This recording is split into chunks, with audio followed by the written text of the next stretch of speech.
ST depot ખાતે ₹4.5 કરોડ કરતાં વધુના ખર્ચે અદ્યતન નવીન એસટી ડેપોના વર્કશોપનું થશે નિર્માણ।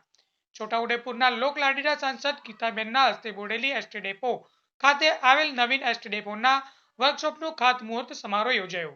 ગુજરાત રાજ્ય માર્ગ વાહન વ્યવહાર નિગમ વિભાગ દ્વારા આયોજિત કાર્યક્રમમાં જૂના અને જર્જરિત ડેપોના વર્કશોપને ડિમોનેટાઇઝેશન કરીને આરસીસી ફ્રેમ સ્ટ્રક્ચરવાળા નવીન ડેપો વર્કશોપનું ખાતમુહૂર્ત કરવામાં આવ્યું સાથે નવી એસટી બસનું લીલી ઝંડી આપીને સાંસદ દ્વારા પ્રસ્થાન કરવામાં આવ્યું। આ કાર્યક્રમમાં છોટાઉદેપુરના સાંસદ બીજેપી જિલ્લા પ્રમુખ ઉપેન્દ્રસિંહ રાઠવા, જિલ્લા પંચાયત પ્રમુખ મલકાબેન પટેલ, ધારાસભ્ય અભિતસિંહ તડવી, ધારાસભ્ય રાજેન્દ્રસિંહ રાઠવા અને ધારાસભ્ય જયંતિ રાઠવા સહિત ભારતીય જનતા પાર્ટીના કાર્યકરો ઉપસ્થિત રહ્યા હતા।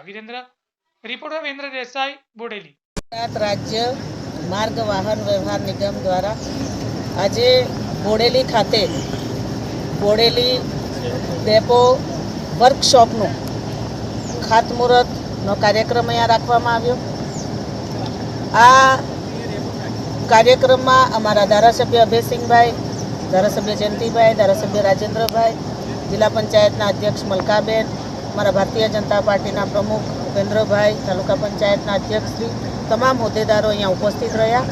ગુજરાત સરકાર દ્વારા માન્ય મંત્રી હર્ષ સંઘવીજી દ્વારા અમારા જિલ્લામાં 460.92 કરોડના ખર્ચે એટલે કે ખૂબ મોટી માતબર રકમ આ વર્કશોપ બનાવવા માટે આપવામાં આવી છે। હું ગુજરાત સરકાર અને મંત્રીશ્રી અને માન્ય મુખ્યમંત્રીશ્રીનો ખૂબ ખૂબ આભાર માનું છું કે અમારા જિલ્લામાં આટલી મોટી રકમ ફાળવીને આ વર્કશોપ બનાવવા માટે અમને આપી છે। અમારા જિલ્લામાં જે નવીન બસ આપી, જે છોટાઉદેપુરથી માંડવી, એનું પણ અમે અહીંયા પ્રસ્થાન કરવામાં આવ્યું છે। ખૂબ લાંબા રૂટની આ બસ છે।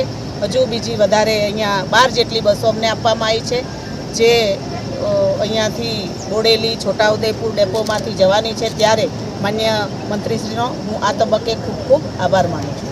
Madam, Yeah.